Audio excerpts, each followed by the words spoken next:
The red-skinned alien reclined on her bed, stretching with fluid elegance, her shimmering black hair cascading over her shoulders. The panoramic window of her quarters revealed the raw wilderness of Niros 9, a planet of jagged obsidian ridges and silver grass that rippled like waves beneath the dim twin moons. The skies above were a deep violet, and two pale moons were beginning their slow rise over the distant canyons. Specialist Selira Van stared out into the growing night, her bioluminescent teal eyes reflecting the moon's glow. Despite the artificial warmth of the outpost, her quarters felt cold tonight, or perhaps it was the loneliness that came with being so far from Valari space. A chime sounded, soft and deliberate. She turned. Commander Ronan Vale stood in her doorway, still clad in his heavy black field armor. Dirt and dust clung to the edges of his boots, and the subtle scent of ionized air lingered on him, the smell of energy discharged from recent patrols. His expression, usually calm and measured, softened when their eyes met. "You're back early," she said, her voice velvet smooth and tinged with curiosity. "Grillic movement near the ravine was a false alarm," he replied, stepping inside. "Just wind echoing through the canyons, or ghosts." Selira raised an eyebrow. "Ghosts? Earth superstition?" Ronan chuckled, unfastening his gauntlets. "Something like that." There was a pause, not uncomfortable, but charged. These moments had grown more frequent over the past 3 months. Lingering stares, brushes of fingers when passing equipment, conversations that dipped just slightly below professional. Selira gestured toward the floor mat across from her bed. "Sit. Teach me more about your species. Your emotional rituals." Ronan raised an eyebrow as he sat, removing his helmet and setting it down beside him. "My emotional rituals?" "Yes. The strange customs you engage in when attracted to someone." Her tone was clinical, but her eyes glinted with mischief. "Your kind shows affection through touch, yes? Kissing. Embracing. Whispering things. It's inefficient but fascinating." Ronan leaned back on his hands, amused. "What brought this up?" Selira reclined slightly, her red skin catching the light, smooth and radiant against the pale gray of her station robes. "I was reviewing cultural archives. One of your Earth comedies featured something called First Base?" Ronan laughed. "You're not supposed to learn human romance from 20th century sitcoms." "Then enlighten me," she said, crossing one leg over the other. "What is First Base?" Ronan let out a low chuckle, rubbing the back of his neck. "All right, well, First Base usually refers to kissing." Selira's expression remained perfectly neutral, but her eyes gleamed. "So the human courtship ritual is structured like a game? In a way, yeah? Dating back on Earth has always had a few unwritten rules. Weird metaphors. Terrible advice.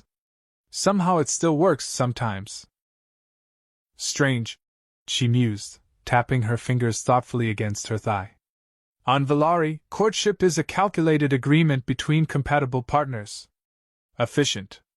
Logical. If the genetic match is strong, the bond proceeds. Emotion is secondary." Ronan leaned forward slightly, resting his forearms on his knees. "And what happens when there's emotion first? Or worse, no logic at all?" Selira blinked, surprised by the question. "Then it is dismissed." "Huh." Ronan let the silence sit for a moment. "Maybe that's where humans and Valari differ the most. We sometimes dive into things even if they don't make sense." "Risky," she observed. He smiled. "Yeah. But sometimes? Worth it." They sat quietly, the air between them thick with unspoken questions.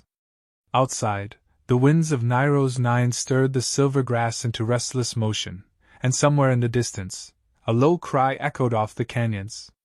Grillix, perhaps? Or something else entirely. Selira leaned back, her voice softer. "Do you miss Earth?" "Sometimes," Ronan admitted. "But it's more the people. The simple things. Music. Real food. A proper sky. And kissing?" she asked, the question almost innocent. He chuckled. Yeah. That too. Selira studied him, her teal eyes unreadable. Then, show me. Ronan blinked. What? You said kissing was part of connection. Of emotion. She stood and approached him, stopping just close enough that he could feel the heat radiating from her red skin. I want to understand. Fully. His breath caught in his throat as she tilted her face up toward his. She was close now, closer than they'd ever allowed themselves to be. The air between them buzzed with energy, like a circuit waiting to close. Selira, he whispered. I trust you, Commander, she said softly.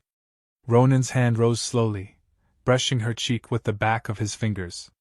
Her skin was warm, soft, with a subtle texture like polished stone. He leaned down, hesitated a heartbeat, then kissed her. It was slow, tentative, not a claiming, but a question. One she answered by stepping into him, her hands resting lightly on his chest, responding with a quiet intensity that surprised even her. When they pulled apart, she looked up at him. So that's kissing. He nodded, breathless. That was kissing. And there are more bases? She asked, arching a brow. Ronan laughed, his face flushed. Let's not rush through the syllabus. Very well, she said with a rare smile. But I'm a quick study. The following morning, the outpost buzzed with a different energy. Patrols rotated early, defense systems recalibrated twice, and every comm channel hummed with chatter.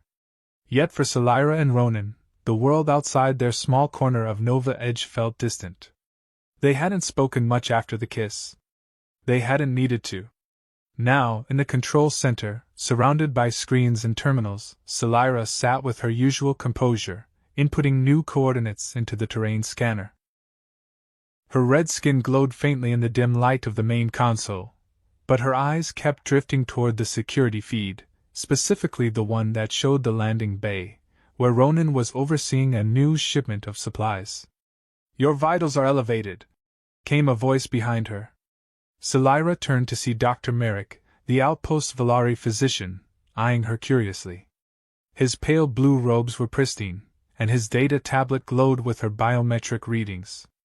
Merely ambient fluctuation, Selira replied smoothly.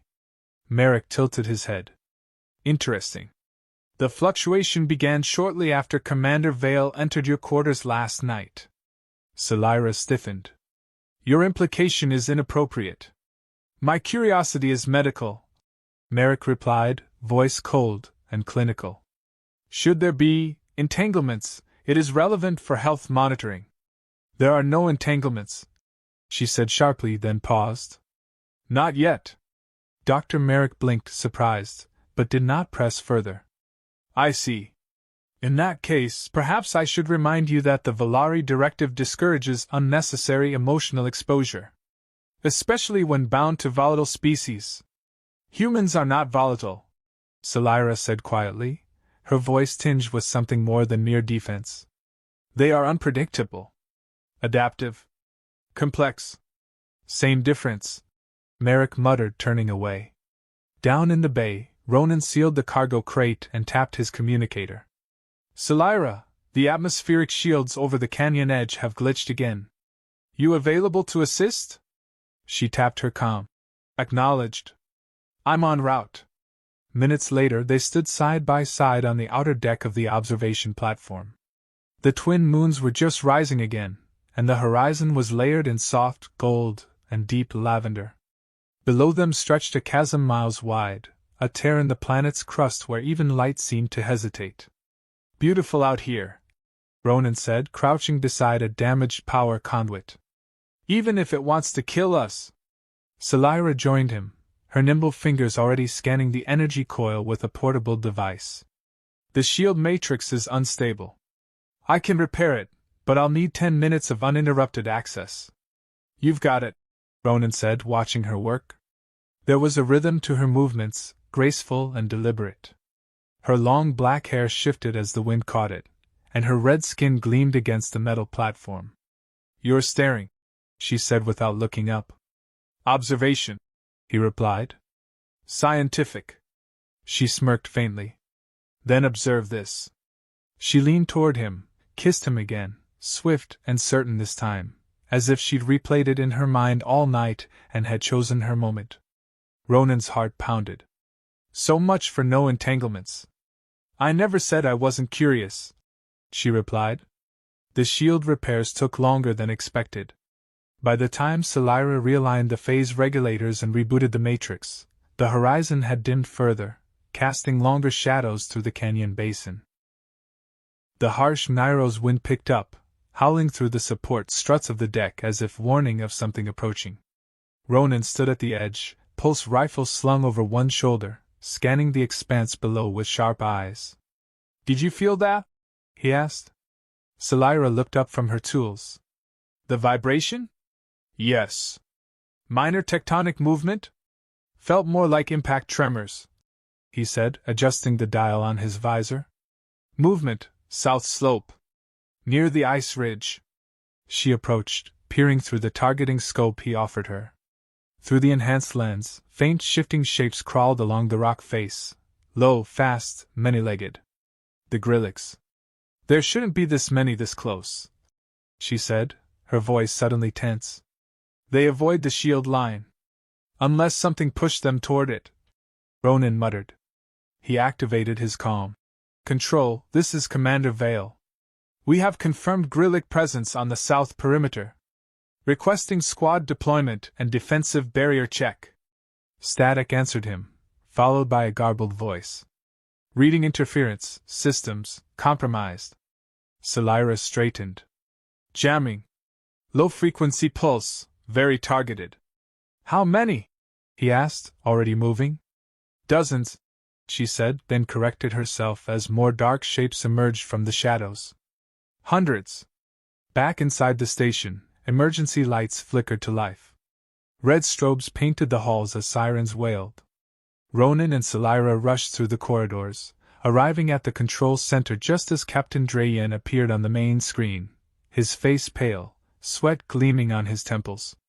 Vale, then power grids are fluctuating across the board. Something's disrupting our entire system. We've got multiple life support nodes offline in the eastern wing. And the comms? Ronan asked, already pulling up the tactical interface. Still patchy. Short bursts only. We've mobilized 2 squads to the outer gates, but they're flying blind. Selira's fingers danced across the console. This isn't random. The Grillix have adapted their attack strategy. They're using synchronized pulses to mask their movement and suppress our tech. They've evolved. Terrific, Ronan muttered. Just what we needed. Smarter monsters. Without waiting for further instruction, he turned to Selira. Gear up. You're with me.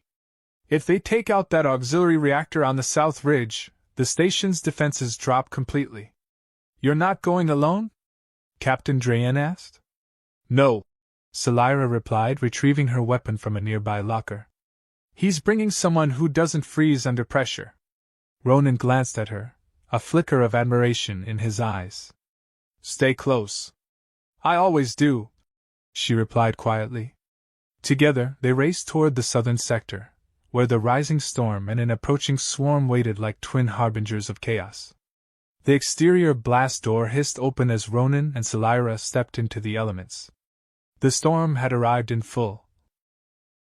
Nairo's 9's fierce winds whipping dust into the air, turning every beam of light into a swirling haze. Lightning streaked across the violet sky, illuminating the fractured terrain beyond the outpost. Their boots crunched against the rough terrain as they moved, keeping low behind the jagged rocks. Below the ridge, the auxiliary reactor pulsed with a soft blue glow, barely visible through the growing dust cloud. But what truly caught their eyes were the shadows moving around it, too many, too fast. There, Selira pointed. Grillix. At least 24. Trying to breach the coolant vents. Ronan toggled his rifle to low burst. We take the high ground, slow them down, protect the vent controls. She nodded, adjusting her own sleek Valari pulse weapon, longer, thinner, with a quiet hum that vibrated the air around it. I'll handle suppressive fire. You flank left. Try not to show me up. Ronan muttered, then disappeared into the rocks. Selira found her perch just as the first Grillick crawled into view, its glossy exoskeleton reflecting lightning in eerie flashes. Her first shot hit square between the mandibles, dropping it silently. Another hissed and turned toward her. She moved again, already calculating trajectories. Below, Ronan engaged three at once, dancing between narrow crevices and ledges, his rifle pulsing with blue fire. A claw grazed his armor, tearing through the outer shell. He grunted, shoved the creature back with his boot, then fired point blank. "Ronan!" Selira's voice crackled through the calm. "I'm fine," he shouted over the din. "Keep them off that panel!" The swarm pressed harder, and a new sound emerged, a rhythmic, guttural chittering that made Selira's skin crawl. She scanned the field and froze. "Alpha!" she whispered. A Grillick nearly twice the size of the others crested the ridge. Its limbs were longer, plated in thicker carapace, and its central eye glowed a dull green. Ronan saw it too. "That thing looks like it eats our patrol drones for breakfast. And commands the others," Selira added grimly. "We need to neutralize it or this won't end." The Alpha let out a shrill shriek. The rest of the swarm surged forward. Selira dove into cover as a bolt of bioenergy scorched the ground beside her.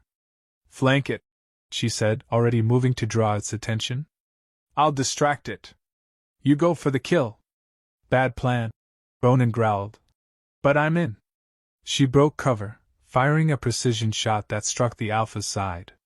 It roared and charged at her. Ronan moved fast, circling around the broken terrain, adrenaline surging. He didn't think. He didn't hesitate. He saw Selira dodging death by inches, and he acted. The shot hit true. The Alpha stumbled, shrieked once, and collapsed, twitching violently. The remaining Grillick scattered, leaderless and disoriented. Within minutes, the field fell quiet except for the pounding of rain and their heavy breathing. Selira dropped to one knee, catching her breath. Ronan jogged over, checking her quickly. "You good?" She nodded, then looked at him with something like awe. "You saved my life." "Just repaying the favor," he said. But the way he looked at her, with intensity and relief, pride and something else deeper, said it wasn't just about repayment. Rain continued to pour in sheets across the broken terrain as Selira and Ronan made their way back toward the ridge. The storm's fury made their visors blur and hiss, and their boots sank into the soaked earth with every step. The brief victory felt heavy, its weight carried in the silence between them. "We need shelter," Ronan said, glancing up at the blackening sky. "That storm's getting worse." Selira pointed to a rock formation on the scanner. "There's a thermal pocket inside that overhang. Shallow cave. It should shield us until the lightning clears." Ronan followed her lead without question. Minutes later, they stumbled into a narrow crevice that opened into a dry interior hollow carved by centuries of wind. It wasn't much, but it was dry, shielded from the wind, and carried faint traces of ancient geothermal warmth. Selira collapsed onto a flat stone, setting her rifle aside. "My people don't usually fight like this," she admitted, wiping moisture from her face. "Not so directly." "You're good at it," Ronan said, removing his helmet and shaking out his hair. "Better than most in my command." She looked over at him, water trailing down her crimson cheek. "Thank you? That's not empty praise, is it?" He shook his head. "No. You've got instincts. You think fast. And when things go to hell, you stay grounded." She looked away, her voice quieter. "Even when I'm not." Ronan sat beside her, close enough to share warmth. "That Alpha could have gutted you. Why'd you draw its attention?" "I knew you'd stop it," she said simply. He blinked, then turned to face her. "That's a lot of faith for a species known for logic." Selira gave a faint smile. "Maybe you're affecting my logic, Commander." They both chuckled lightly, the tension of battle giving way to something gentler, more uncertain. "I've spent most of my life surrounded by Velari scientists, politicians, scholars," she said. "Everything is measured, controlled. But you act on emotion. And somehow, that doesn't feel reckless anymore." It feels brave.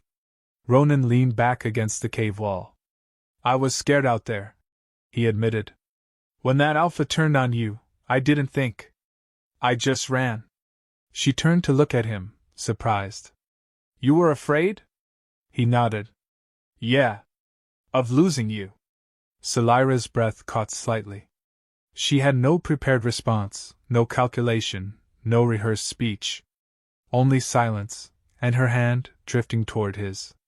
Their fingers met slowly, her 4 wrapping delicately around his 5. Different shapes. Different species. But in that moment, a perfect fit. We'll be missed at the outpost, she said softly. They'll manage, Ronan replied, watching her face.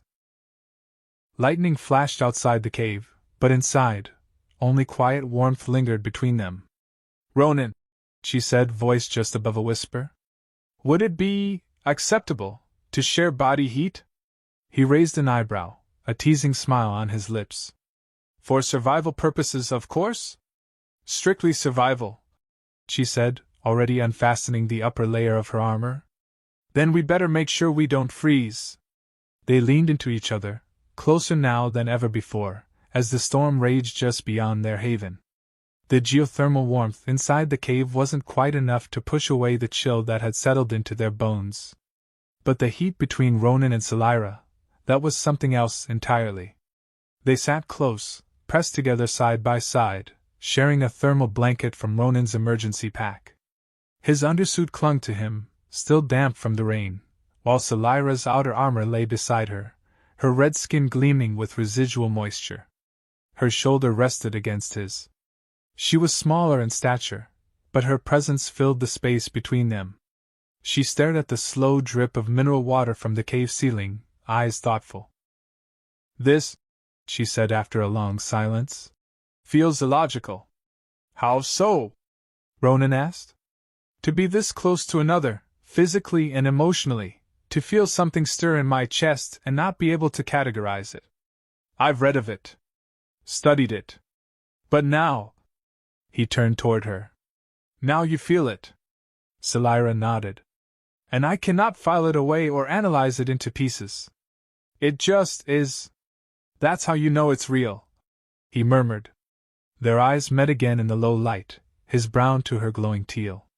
Something passed between them, an invisible thread of shared experience, tension, and yearning that had stretched over weeks of glances, touches, and unspoken truths. Ronan, she said quietly. On Valari, mating is functional. Efficient.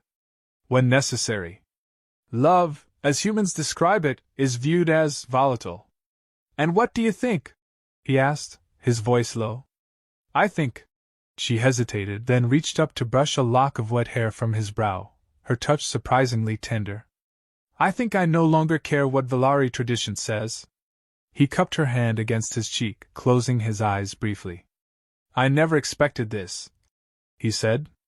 Nor I, she replied. They leaned in at the same time, their lips meeting with a softness that belied the violence of the world outside.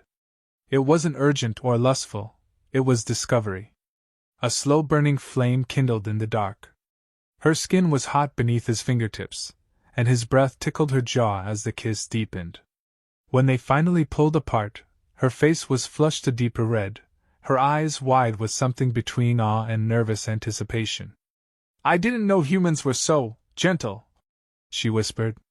He smiled. We can be. They lay together under the blanket, her head on his chest, the steady beat of his heart lulling her into calm. His fingers ran idle paths across her back, marveling at the feel of her skin, so different yet so perfectly right beneath his hand. You realize, she said sleepily, that this will complicate things. Definitely, Ronan said, placing a kiss against her hairline. But I think I like complicated. She gave a soft hum of agreement, her breath warm against his skin. Tomorrow will bring questions. Protocols. Reports. Disapproval. He nodded. But tonight, it's just us. Outside, the storm began to die, the winds quieting to a distant murmur. Inside, surrounded by stone and starlight, two unlikely souls had found warmth not just in each other's bodies, but in the uncertain promise of what might come next. The cave was still and quiet when morning came. Nairo's 9's pale suns began their climb over the canyon's jagged edge, casting long, amber light through the mouth of the cave. It warmed the walls and lit the figures inside, two entangled shapes beneath a shared blanket, the tension of the night before replaced with peace. Selira stirred first, blinking against the soft glare. For a moment she simply watched Ronan. His chest rose and fell with steady rhythm, his face relaxed in sleep, free of the burden of command. His hand was still loosely wrapped around hers even now. She smiled, faint and rare. "Humans are curious creatures," she whispered, tracing a finger along his shoulder. His eyes opened slowly, meeting hers. "Morning." She leaned in, brushing her lips gently over his. "Is this where humans say good morning and then discuss breakfast?" He chuckled. "That's usually how it goes." "I like it," she murmured. "Even if I don't understand the importance of the meal." Ronan stretched and sat up, rubbing the back of his neck. "We should check in with the station. Let them know we're alive." Selira nodded, already retrieving her gear. "Agreed. The Grillic threat may have shifted overnight." Their return to Nova Edge was quiet.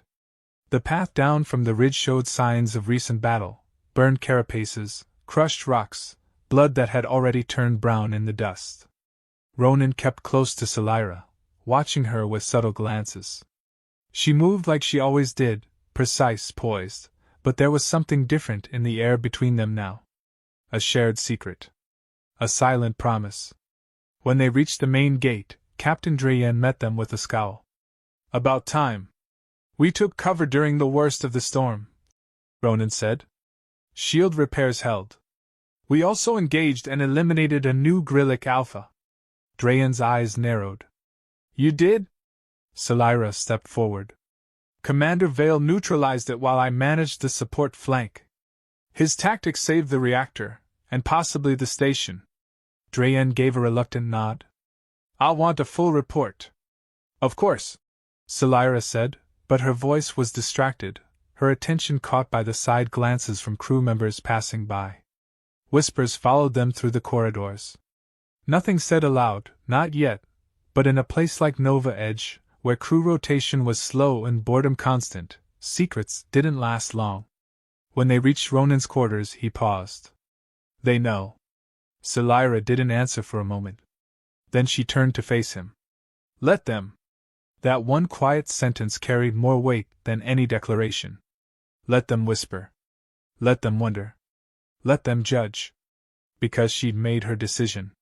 But within minutes, their quiet moment was shattered by a station-wide alert. Ronan's comm buzzed. "Incoming transmission, high priority. Origin, Valari High Command." Selira paled. "They know." Ronan looked at her, jaw tight. "Then we deal with it. Together." The transmission room buzzed with tension. Technicians cleared the area as Selira and Ronan entered, escorted by Captain Drayen. The main screen pulsed with Valari script, glowing blue glyphs translating in real time beneath the Valari insignia, an interwoven spiral of stars and order. Ronan stood at Selira's side, arms crossed, unreadable. She, by contrast, was composed, but inside, her blood simmered. Valari Command did not contact field specialists directly unless there was trouble. The screen blinked once more before a figure appeared, Arch-Supervisor Thalen Voss. Elder, revered cold. His deep crimson robes shimmered in light, and his face, the same shade of red as Selira's, though older, harsher, was carved with disapproval. "Selira Ven," he intoned, voice echoing through the chamber. "Report your status." She straightened. "Mission parameters proceeding. Nairo's 9 southern reactor was protected from hostile forces. The indigenous threat has evolved but remains containable with adjusted protocols." Voss did not blink. "We have reviewed Dr. Merrick's data. Your proximity to Commander Vale has exceeded expected norms." Selira's jaw clenched. "I have maintained functionality." "That is not the concern," Voss said sharply. The concern is that you have engaged in emotional compromise with a human. Is that forbidden? Ronan asked, stepping forward. Voss ignored him. Salira, you will board the next returning vessel to Valari space. You will report for behavioral reassessment, and have your field clearance suspended indefinitely. No, Salira said calmly. Voss stiffened. What did you say? No, she repeated. I will not return. I will not submit to emotional suppression or be separated from my post, or from Commander Vale. Voss's face darkened. This is not your decision. I have earned that right, she said. You sent me here to understand humanity. I did. And what I have found is not weakness but something far more advanced than you realize. Connection. Instinct. Purpose. Voss looked past her, to Ronan. Commander Vale, we consider your involvement a contamination of a diplomatic observer. This incident will be reported to Earth Command. Go ahead, Ronan said coolly. They already think I'm reckless. Voss exhaled slowly. You leave us no choice. Protocols will be enacted. Prepare for retrieval. The transmission ended. Silence filled the room for several heartbeats. Then Ronan spoke. They'll send someone. Maybe a warship. Or an elite retrieval team. Salira turned to him. Then we'll stop them. He gave a dry laugh. You're serious? I don't want to lose this, she said simply. Whatever we've begun. I've studied 100 cultures, but this. She touched his chest over his heart. This I feel. And I won't surrender it. Captain Drayen cleared his throat. If this turns into an interspecies conflict, Nova Edge becomes the flashpoint. Are you prepared for that? Ronan looked at Salira. Yes. We are. The captain nodded, slow but approving. Then we'll hold the line. Nova Edge moved with renewed purpose. The outpost, once a quiet scientific installation, now throbbed with urgency. Defense grids were recalibrated. Weapons systems checked. Patrol routes doubled. Rumors of a Valari retrieval vessel en route had spread like wildfire. Salira moved through the command hall like a storm, her red skin gleaming under the stark lighting, her focus sharp. She was no longer just a Valari observer. She was a line of resistance now. Ronan watched her from across the room, the way the crew stepped aside for her, some with respect, others with unease. She returned his gaze for only a moment before continuing to the tactical station. Report, she said. The technician, a young Earth-born ensign, stammered. Valari vessel, designation Sovereign Meridian, enter Nairo's system. Estimated arrival, 6 hours, 14 minutes. Salira's jaw tensed. Armaments? Unknown, the ensign replied. But based on size, likely military grade. Not a diplomatic ship. Ronan approached, his tone low. They're coming in force. They intend to take me by intimidation. Salira muttered. Valari don't use open force unless they intend to make a statement. Well, Ronan said, we can make a statement too. Captain Drayen joined them at the central display. Our defense system wasn't designed to repel a war-class vessel. If this escalates, Earth Command will order an immediate evacuation. Then we stall, Salira said. They expect me to submit quietly. I won't. Ronan stepped in front of her. You don't have to do this alone. I'm not, she replied. Their eyes locked in that same powerful silence that had drawn them together. No words were needed. Not anymore. Later, in the privacy of Ronan's quarters, now their quarters, Salira paced restlessly while he checked his gear. You'll defy both Earth and Valari, she said softly. For me. He looked up. No. For us. What we have, what we're building, it matters. Not just to us, but maybe more. If we back down now, what message does that send? Salira stopped pacing. That love is weakness. Ronan walked to her, placing his hands on her shoulders. But it's not. It's the strongest thing either of our species has ever feared. She leaned into his touch, resting her forehead against his. Then we stand together. Even if it costs everything. A chime sounded, incoming signal. Drayan's voice filtered through. Commander. Specialist. You'll want to see this.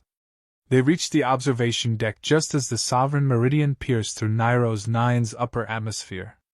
The Valari vessel was sleek, black like obsidian, and pulsed with radiant blue energy veins. Intimidating. Imposing. And headed directly for them.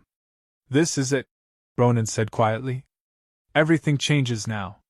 Selira nodded. Let it.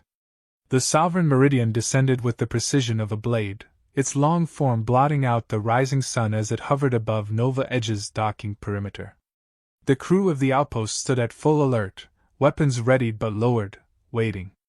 On the observation deck, Ronan and Selira stood side by side as the transmission link engaged. The central holoscreen flickered to life, projecting the image of Valari High Commander Isildur. Unlike Voss, Thar exuded calm power, his crimson face marked by golden ceremonial inlays that shimmered with rank. His black and teal robes flowed around him like living silk. Selira Ven, he began, his voice smooth, quiet, and utterly final. You are ordered to surrender yourself to the custody of the Valari Directorate. This is not a request. Selira lifted her chin. Under what charges? Deviation, he said, as if the word were self-explanatory. Compromise of mission parameters. Emotional integration with a foreign species. Physical relations that violate cross-genetic preservation laws. Ronan stepped into view. She's not your property. Thar regarded him like one might regard a malfunctioning droid. Commander Vale. Your interference is noted. You will not obstruct Valari jurisdiction. This isn't just about us anymore, Ronan said. You're not just trying to take her back. You're trying to erase what she's discovered. Thar tilted his head, his tone unchanging. What she has discovered is contamination. One we will correct. Selira's voice rose, calm but unyielding. You're afraid. The Valari commander blinked. Explain. You fear that I've found something beyond your control. That what I've built with this human doesn't fit into your boxes of logic and tradition. You fear that others might follow. We do not fear. We preserve. No, she said. You suppress. But not this time. Thar's expression hardened. You leave us no choice. You will comply or be retrieved by force. The signal cut. A heavy silence fell in the observation deck. Captain Drayan turned to them. He's not bluffing. Their retrieval squads are elite. If they storm this base... They won't, Ronan said. How do you know? Drayan asked. Because they don't want a war, Ronan replied. Not over one Valari and one human. If we hold, we might force them to rethink their approach. Selira stepped forward. Let me speak to them. Not as a fugitive, but as a representative. Let me propose something they can't ignore. Ronan looked at her. You're not going out there alone. I won't be, she said. You'll stand beside me. And so it was decided. Within the hour, a landing shuttle from the Sovereign Meridian touched down just outside Nova Edge. A delegation of armored Valari guards flanked Commander Thar, who stood expressionless as Selira and Ronan emerged to meet him, unarmed, but unafraid. Selira stepped forward. You want to end this without disgrace to either side? Then hear our proposal. Thar gave the smallest nod. Speak. Let us remain here. Together. In service of both our peoples.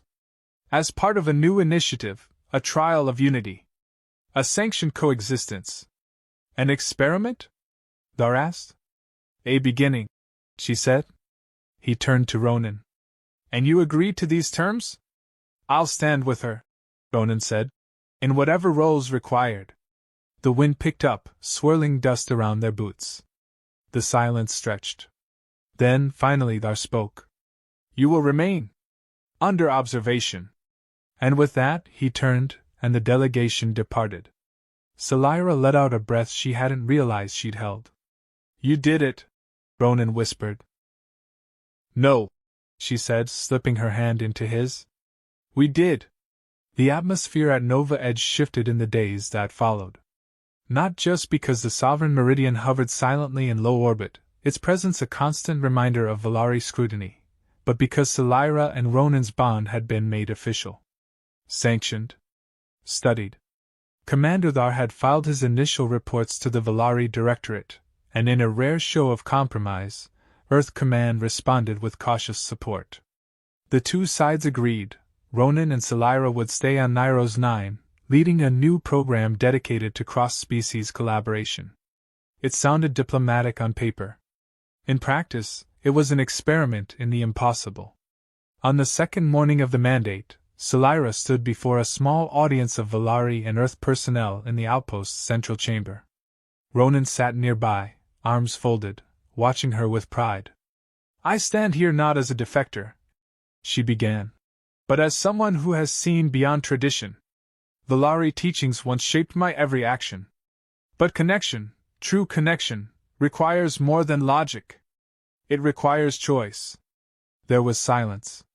Then a murmur of translated affirmations from both sides. Afterward, Ronan met her in the corridor, grinning. Didn't know you had a talent for speeches. I didn't, she said. But you've infected me with human sentiment. I blame you. I'll take the credit, he replied, stepping closer. So what now? No, she said, guiding him toward their newly expanded quarters. We proved that we're more than an anomaly. The room had changed. What had once been Ronan's standard-issue bunk now bore signs of both of them. Earth plants sat beside Valari crystal sculptures. A meditation alcove shared space with a human-style desk cluttered with reports and half-finished coffee. Selira reached for a glowing data tablet. They want us to document everything. Routines, emotional developments, points of friction. Even physical intimacy patterns. Ronan raised an eyebrow. Well, I guess that's one way to make research fun. She smirked. We're pioneers now. Every kiss is a data point. He stepped closer, voice softer. Then let's add one more. She met his lips without hesitation. Later, as they lay entwined on their shared bed, Valari silks blending with human cotton, Selira ran her fingers along his arm, tracing his veins with idle curiosity. You know they're still watching, she whispered. Every camera. Every sensor. Let them watch, Ronan said. They'll see something worth learning from. I never thought I'd feel this way, she admitted. Not just about you. About freedom. You've earned it, he replied. And I'm glad I get to share it with you. Outside the window, the twin suns of Niros 9 rose higher into the sky. The Grillix had retreated for now. The Valari warship lingered in silence. But inside their quarters, a new future had taken root. A future that neither empire had predicted. Weeks passed, and the rhythm of Nova Edge slowly stabilized. The Grillix remained at bay, and the Sovereign Meridian ceased all hostile posturing. Instead, it dispatched two Valari researchers to observe Selira and Ronan's integration efforts, detached, silent figures who rarely spoke but recorded everything. At first, Selira had found their presence disconcerting. But over time, she focused less on their judgment and more on her work. And on Ronan.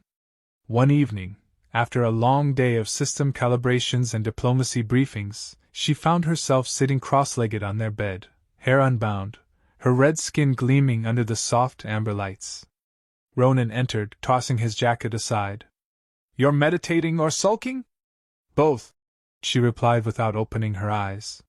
He sat beside her. Tough day? I spent 4 hours explaining Valari nutrient protocols to an Earth nutritionist who insisted we need shared meal experiences. She exhaled. As if we can bond over synthetic broth. Ronan chuckled. Well, humans are weird. We like bonding over food. Or alcohol. Or unnecessarily dramatic card games. I still don't understand poker, she muttered. He smirked. Good. That's how I win. They sat in silence for a moment. Then she opened her eyes and looked at him, her expression more serious now. I've been reviewing genetic simulations. Ronan's brows lifted. Sounds serious. It is. She held up a tablet and turned it toward him. On it were biometric overlays, hers and his, rotating slowly. Our genetic compatibility is significant. Higher than any prior interspecies pairings ever recorded. Meaning? Meaning, she said slowly, that if we chose to replicate, it's biologically possible. The simulations suggest healthy, stable offspring. Ronan blinked. Wow. I know, she said. I didn't expect it either. He sat back, running a hand through his hair. You're not saying you want that. Not right now, anyway. No, she said quickly. I only wanted you to know. The possibility exists. It complicates things politically, of course. The Valari Directorate would explode? He offered. Possibly. He leaned closer, touching her cheek. Let them. I didn't fall in love with you because we're the same. I love you because you're you. If we ever decide to start a family, it'll be because we choose it, not because someone told us we could or couldn't. Her eyes softened. You speak so easily of love. Because I feel it, he said simply. I've faced death with you. Slept beside you. Fought beside you. If that's not love, I don't know what is. She placed a hand over his heart. Then I love you too. As illogical and irreversible as it is.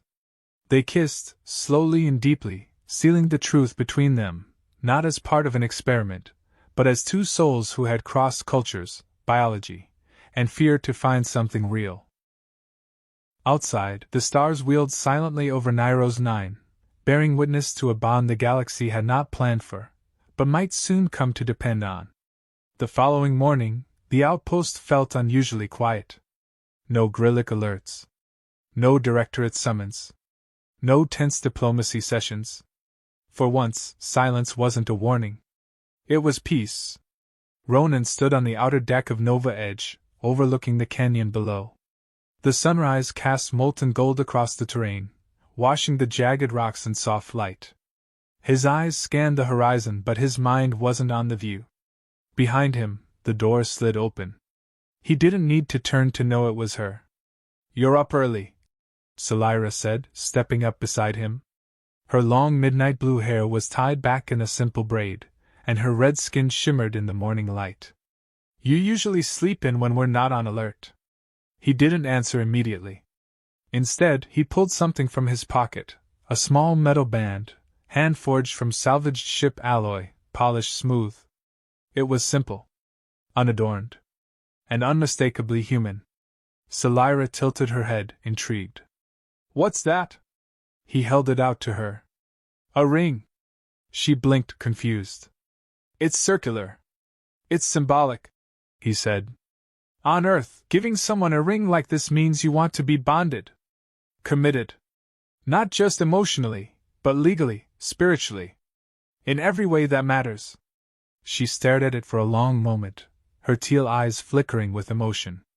You want this, with me? I do, he said. We've already broken every protocol. We've already survived death, politics, and species doctrine. But this is ours. Our choice. Not Earth's. Not Valari's. Selira reached out slowly and took the ring. Her fingers turned it over, examining its simple beauty. Then she looked up at him, eyes soft. Valari don't have rings, she said quietly. We don't make promises in metal. We bind our word with breath. One phrase, spoken only once in a lifetime. He stepped closer. Say it. Her voice trembled slightly as she spoke the ancient Valari phrase, the sounds almost melodic, a whisper of meaning across the cool dawn air. What does it mean? Ronan asked. That my soul has found its equal. He pulled her into his arms, kissing her with a depth that words could never capture. Later, as the sun climbed higher, they stood together beneath the open sky, her hand now wearing the ring, a human symbol for a Valari vow. In a nearby control tower, the Valari observers recorded the event in silence, their expressions unreadable. One of them turned to the other. We'll need to update the compatibility report. The other nodded. And possibly the definition of bonding. Back in their quarters, Ronan and Selira sat shoulder to shoulder, reviewing messages from both governments. Earth Command wanted an update on cultural fusion progress. The Directorate requested genetic samples. Selira rolled her eyes. They think this is still an experiment. Ronan smirked. Let them. We'll just keep breaking the rules until they give up trying to write them. She leaned her head on his shoulder. You realize we've just made history?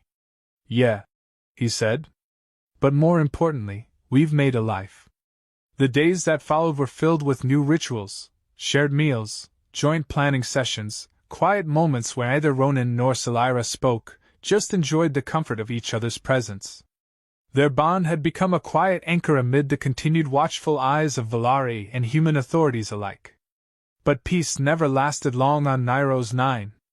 The Grillix, though quiet for nearly a full cycle, returned with a disturbing change. Patrols began reporting sightings of new patterns, tunnels appearing near the station's underground water reservoirs, evidence of coordinated movement. It was as if the swarm was planning again. Learning. Selira studied the data in the war room, her eyes narrowed. They're not just adapting. They're preparing. Ronan stood beside her, arms crossed. Same signature from the Alpha variant? No, she said, scrolling through biological scans. This one is larger. Emitting stronger pheromones. More centralized control. It's not an alpha. It's something worse. A hive mother. Ronan exhaled. Terrific. They brought the report to Captain Drayen, who frowned. If she's building a brood underground, we need to strike now. Cut the threat before it matures. Agreed, Selira said. But it must be a surgical strike. The Grillix are drawn to kinetic force. We provoke them, and we risk the entire station. Drayen looked between them. Then you two lead it. You're the only ones who've survived a direct confrontation. Hours later, Ronan and Selira stood on a transport pad, suiting up in hybrid gear, his Earth-standard combat armor reinforced with Valari energy mesh, her Valari flight suit now lined with a human thermal layer. They looked at each other for a long moment, saying nothing. Ready? He asked. No, she replied. But I'm going anyway. He smiled behind his visor. That's the spirit. They descended into the canyons, moving fast and silent, navigating the narrow passageways that led beneath the outpost. The deeper they went, the warmer it became, unnaturally so. The walls pulsed faintly with bioorganic material. Egg sacs. Hundreds. Selira crouched near one, scanning it. They've accelerated. Gestation cycle has doubled. How long until they hatch? Maybe hours. Suddenly, a shriek echoed from deeper in the tunnels. Low. Bone shaking. Not the hiss of a lone creature, but the cry of something ancient. Regal. Furious. Ronan tensed. She knows we're here. Selira stood, leveling her rifle. Then let's make sure she regrets it. A moment later, the hive mother surged from the shadows, massive, armored, glowing with bioluminescent rage. The tunnel shook with her arrival, and behind her, hundreds of smaller forms stirred. Ronan raised his rifle. We hold this line. Selira nodded, stepping beside him. Together. And the swarm descended. The hive mother struck like a living avalanche, 8 limbs tearing into the rock, her shriek making the very walls tremble. Behind her, waves of Grillix surged forward, screeching, claws tearing at stone and metal alike. The narrow tunnel amplified every sound into something primal, deafening. Ronan dropped to one knee, pulse rifle spitting bolts of searing energy into the swarm. Selira moved like lightning beside him, her Valari weapon humming with controlled pulses that ricocheted off carapace and stone. Her expression was calm, focused, deadly. Left flank, breach forming, she shouted. I see it. Ronan pivoted, catching 2 Grillix that had leapt over the front line. His shot tore one in half, but the other slammed into his shoulder. He grunted, slammed his forearm into its mandibles, and drove his blade into its throat. Selira was already there, her weapon discharging into the collapsing flank. They're adapting too quickly. We need to fall back, Ronan said, eyes darting to the rear corridor. Collapse the tunnel behind us. Cut off their reinforcements.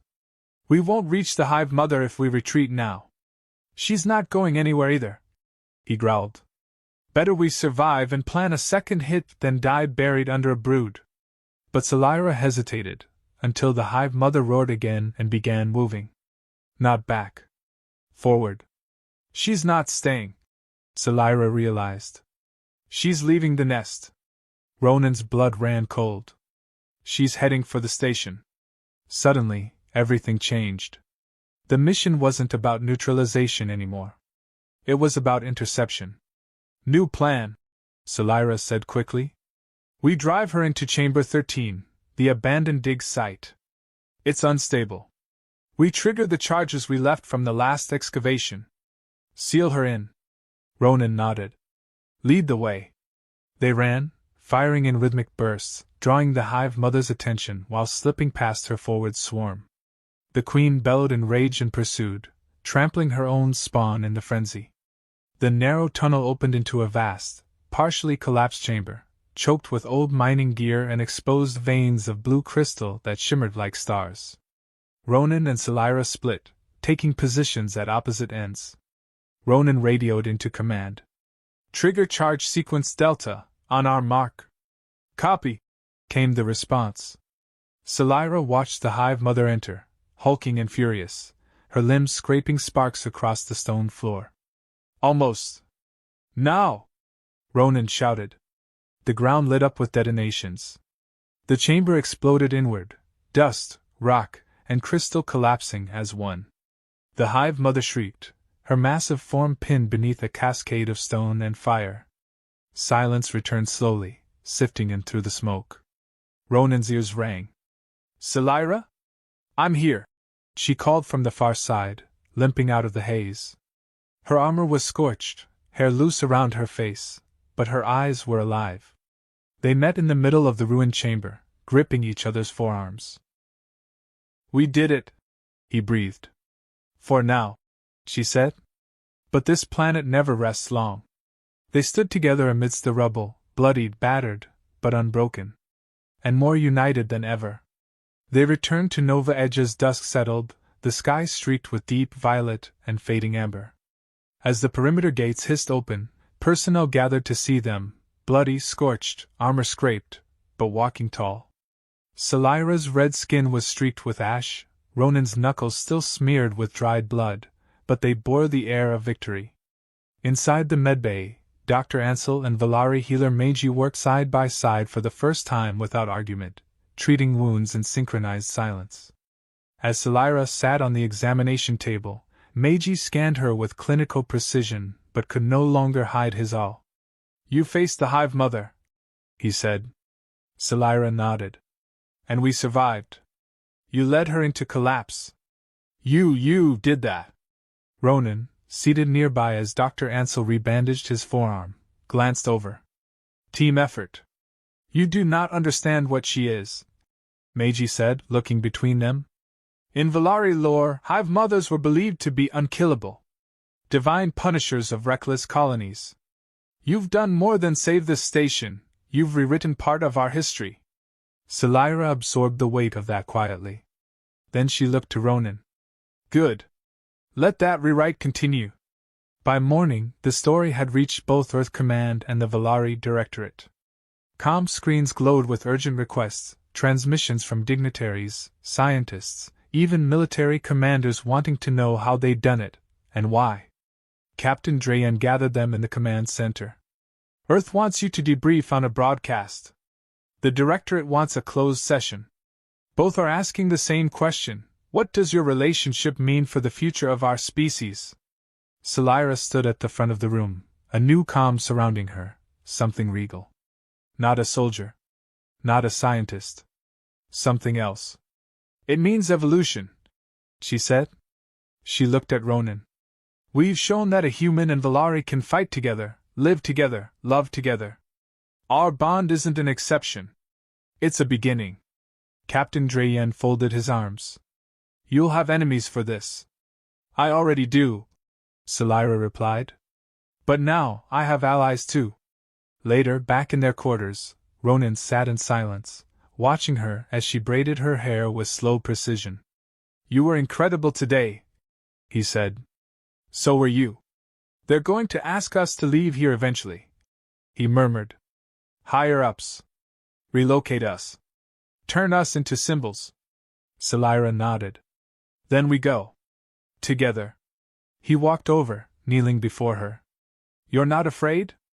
I was, she said softly. Until I realized something. What? She met his gaze. I'd rather be hunted with you than safe without you. He rose, wrapping his arms around her, pulling her close. Then let them come. We've already rewritten the rules. Their lips met in a slow kiss, the kind not born of passion or adrenaline, but of deep, enduring love, the kind that can only come from shared fire and survival. Outside their window, the stars shone over Nairo's 9. The hive threat had been buried, for now, but something far more dangerous was awakening across 2 galaxies: hope. 3 days after the hive mother's fall, the diplomatic channel on Nova Edge lit up with simultaneous requests from both Earth and Valari high commands. They weren't just curious anymore, they were invested. The Sovereign Meridian descended once more, not as a threat, but as a carrier of envoys. For the first time in Valari history, an interspecies delegation walked the halls of a human-run station. The air was heavy with formality, but also with something else: possibility. Ronan stood at Selira's side as they entered the repurposed briefing chamber. The Earth delegates sat along one side of the table, dressed in sleek navy uniforms and polished metals. The Valari delegation was their opposite: flowing garments, still faces, a quiet air of superiority. Commander Isildur led them once again, his expression unreadable. Captain Drayen cleared his throat. This is the official joint assembly to discuss the ramifications of the Venvale bond. One of the Earth officials, a gray-haired admiral named Kowalski, leaned forward. Commander Vale, Specialist Ven. You've demonstrated exemplary cooperation. But our question is this: can your bond be the foundation for a permanent alliance? Thar's golden eyes narrowed. You imply the future of diplomacy can hinge on a personal connection. It already has, Selira said calmly. Our bond prevented war. Our bond defeated a threat neither side could contain alone. The Directorate cannot ignore results. Another Valari, younger and sharper, hissed. Results do not justify genetic dilution. Ronan's jaw tightened. It's not dilution. It's evolution. Thar raised a hand. Silence fell. He turned his gaze to Selira. You have brought disruption. Chaos. But also, clarity. The Directorate is not prepared to fully endorse what you are. But we are prepared to study it. Kowalski nodded. Earth Command agrees. You two will lead a new initiative. A shared embassy. On Valari territory. Ronan blinked. You want us to live on Valari soil? And represent Earth, Kowalski said. As partners. You'll be observed, Thar added. But left unimpeded. Unless your bond weakens. Then the Directorate reserves the right to intervene. Selira stood, her voice carrying firm and strong. It won't weaken. You'll see. And just like that, the meeting ended. That night, back in their quarters, Ronan sat at the edge of their shared bed, a faraway look in his eyes. Valari soil, he said quietly. Not exactly a warm welcome. No, Selira agreed. But it's more than I ever thought possible. A sanctioned life with you. And a chance to show them our kind of strength. He turned to her, voice soft. You'd leave Earth behind for this? I already have, she whispered. They lay in bed, facing each other in the darkness, fingers entwined. I don't know what's coming, he said. Neither do I, she replied. But whatever it is, we face it together. Outside, a shuttle prepared for departure. Their next destination wasn't a battlefield, but something more dangerous, the heart of Valari society. But Selira and Ronan were ready. They weren't an accident anymore. They were a precedent. The journey to Valari Prime took only 6 days aboard the Sovereign Meridian, but for Ronan, it felt like traversing a galaxy. The ship's interior was pristine, every corridor curved with mathematical elegance, surfaces bathed in soft indigo lighting. No noise, no clutter.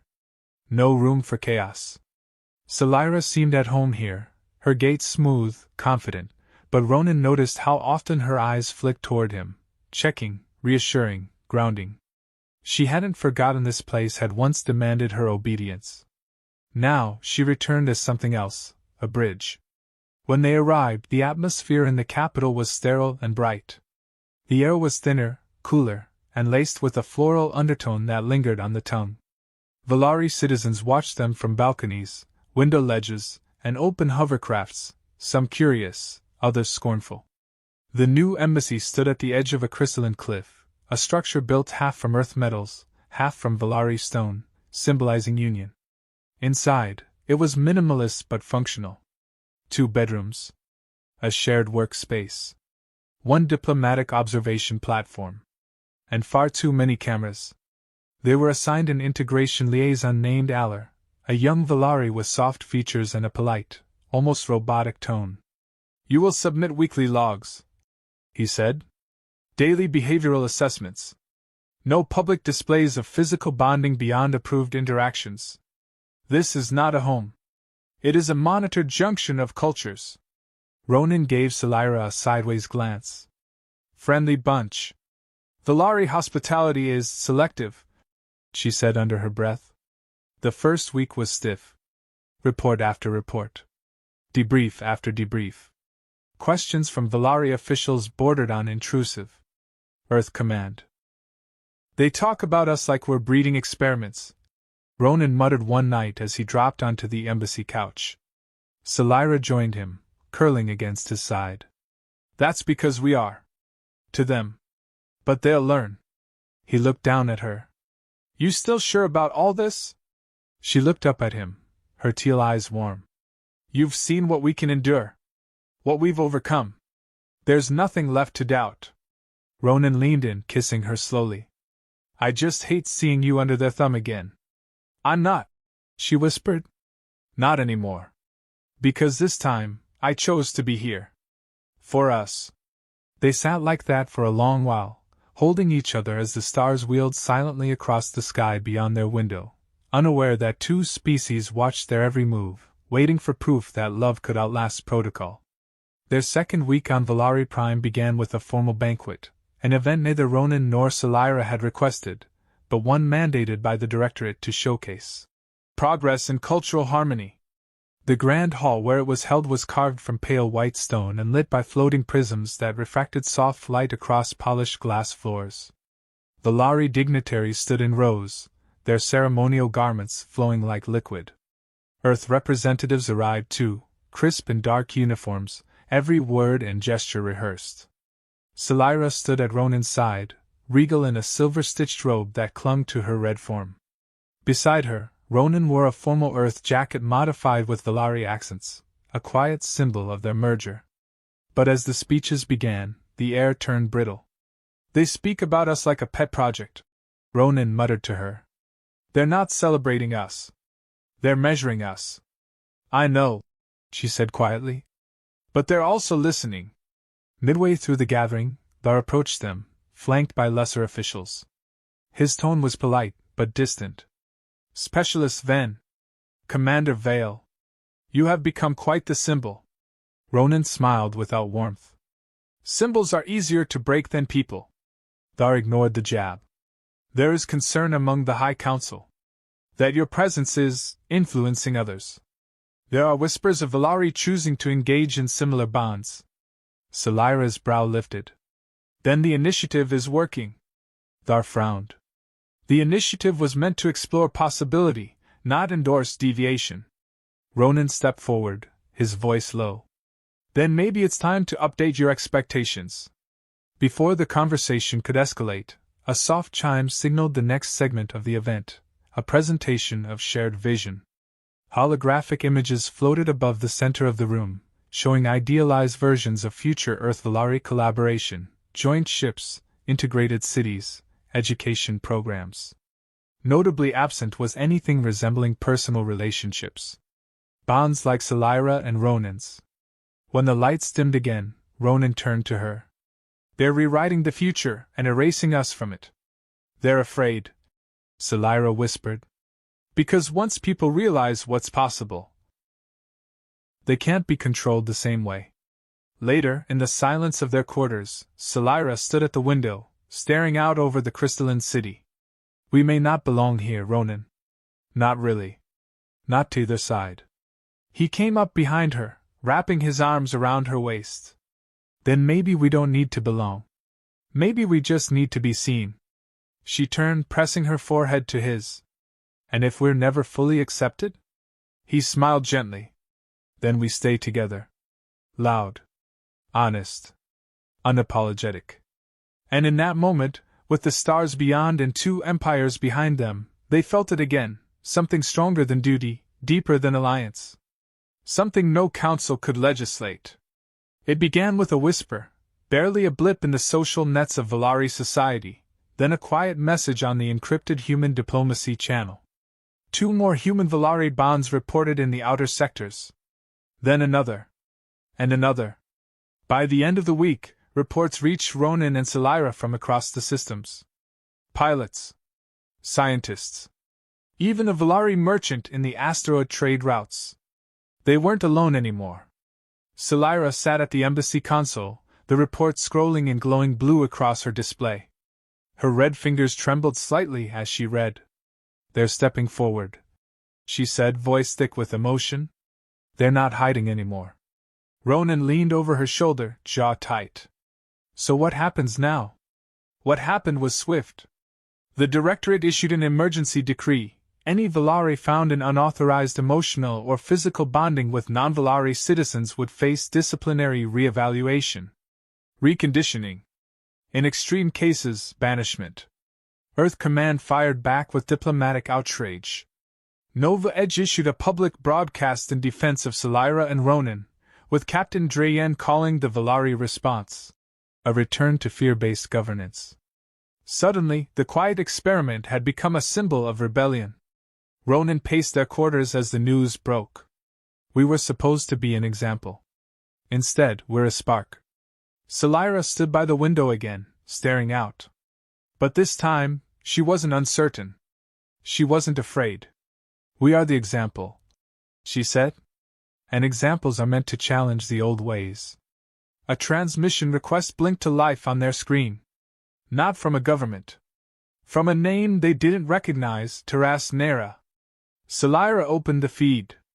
A young Valari woman appeared, face flushed with fear and hope.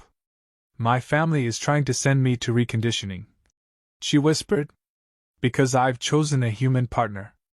I don't know where to go. But I heard what you did. What you are.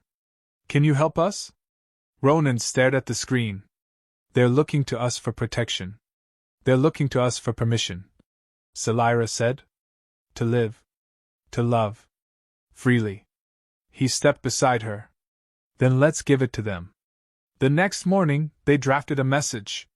Not a sanitized diplomatic brief, but a broadcast, from the embassy's official channel, in both Valari and English. Salira's voice echoed through thousands of systems. "We were never meant to be symbols. We are not perfect. We are not representatives of 2 governments. We are 2 people who found something real, something powerful, in each other. If you have found that, too, then you are not alone. They can't silence all of us." The message spread faster than expected. It was translated, copied, sent across border channels. Human and Valari citizens alike shared it, debated it, defended it. And for the first time, the idea of love without protocol, of unity without permission, had a voice. Their voice. The aftermath of their broadcast was immediate and seismic. On Valari Prime, protest gatherings began forming at the base of the High Council towers. Not violent but firm. Silent figures standing together, hands joined, Valari and human. On Earth, talk shows debated the Then Veil principle and political think tanks scrambled to redefine what cross-species relations would now mean. Inside the embassy, Selira and Ronan received over 500 private messages in the span of 2 days. Confessions. Please. Thanks. Stories of love and fear, isolation and courage. But not everyone responded with gratitude. A bomb threat was issued to the embassy by a radical Valari purity sect. Earth extremists called for Ronan's court-martial, citing species betrayal. And above all, the Directorate began recalling every Valari stationed outside core territory for evaluation. In a secure meeting with both Valari and Earth security heads, Selira spoke calmly but forcefully. You can try to put the lid back on, she said, but the fire's already lit. If you silence us, you silence the hope of thousands. Maybe millions. Ronan folded his arms beside her. You wanted to see what our bond meant? This is what it means. People willing to risk everything for the right to choose. The room fell silent. No one offered an answer. That night, Selira sat on the edge of their bed, the dim lights painting red and gold across her skin. Ronan emerged from the shower, towel slung around his waist, his brow furrowed. I've been thinking, he said. She looked up.